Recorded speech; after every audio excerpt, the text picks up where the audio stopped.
Assalamualaikum warahmatullahi wabarakatuh. Halo semuanya. Perkenalkan, nama saya Muhammad Syaihu dan di sini saya bersama dengan kedua orang teman saya, yaitu Rafli Fitrah Ramadan dan juga Siti Fauziah. Kami dari kelompok 7 akan menjelaskan mengenai tentang FLAN. Baik, pertama-tama kita akan mengenal mengenai FLAN. Apa itu FLAN? Jadi, FLAN atau Virtual Local Area Network adalah teknologi yang memungkinkan jaringan komputer untuk diorganisir menjadi segmen-segmen yang terpisah secara logis, meskipun secara fisik terhubung ke perangkat yang sama. Ini memungkinkan lebih banyak fleksibilitas dan keamanan dalam desain jaringan. Baik, selanjutnya kita akan mengenal mengenai konsep dari FLAN sendiri. Konsep FLAN terbagi menjadi 3. Yang pertama yaitu segmentasi jaringan, yang memungkinkan administrator jaringan untuk memecah satu jaringan fisik menjadi beberapa jaringan logis yang terpisah. Dan yang kedua, lalu lintas dalam FLAN yang berbeda tidak dapat saling berkomunikasi sehingga meningkatkan keamanan dan privasi. Dan konsep FLAN yang ketiga yaitu FLAN memudahkan administrator dalam mengatur, memantau, dan mengatur lalu lintas jaringan menjadi lebih baik. Selanjutnya saya akan membahas mengenai tentang manfaat dari FLAN sendiri. Manfaat dari FLAN itu terbagi menjadi 4. Yang pertama yaitu FLAN dapat membantu mengoptimalkan penggunaan bandwidth dengan membatasi lalu lintas pada segmen yang relevan.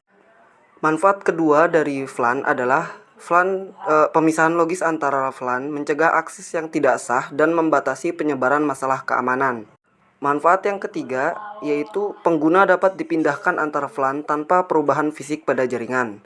Dan manfaat FLAN yang keempat yaitu FLAN memudahkan administrator dalam mengatur, memantau, dan mengonfigurasi jaringan. Jenis-jenis VLAN yang pertama, VLAN port, mengategorikan port switch ke dalam VLAN yang berbeda. Yang kedua yaitu VLAN berbasis tag, menggunakan ID VLAN yang disisipkan ke dalam paket data.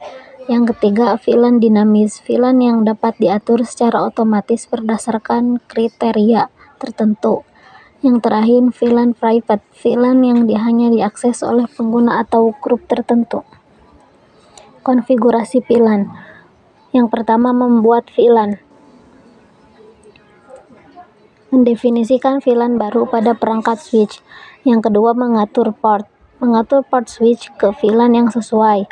Yang terakhir, menghubungkan VLAN, mengkonfigurasi routing antar VLAN menggunakan router.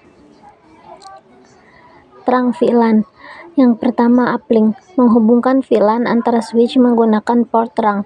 Yang kedua, VLAN tag, menambahkan ID VLAN ke dalam paket data untuk mengidentifikasi VLAN asal.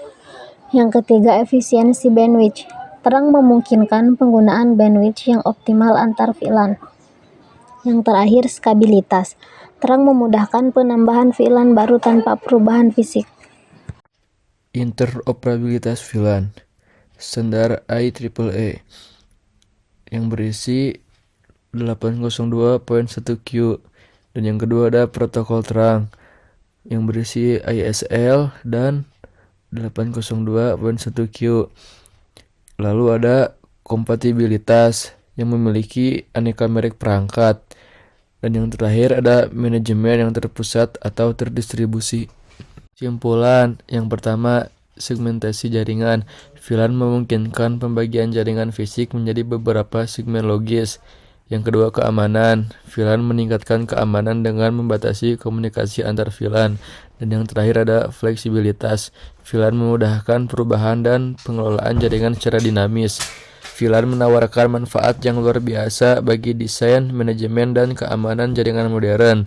Dengan pemahaman yang baik tentang konsep dan penggunaannya, VLAN dapat menjadi kunci untuk membuat jaringan Anda lebih efisien dan aman. Hanya itu saja yang dapat kelompok saya sampaikan. Wassalamualaikum warahmatullahi wabarakatuh.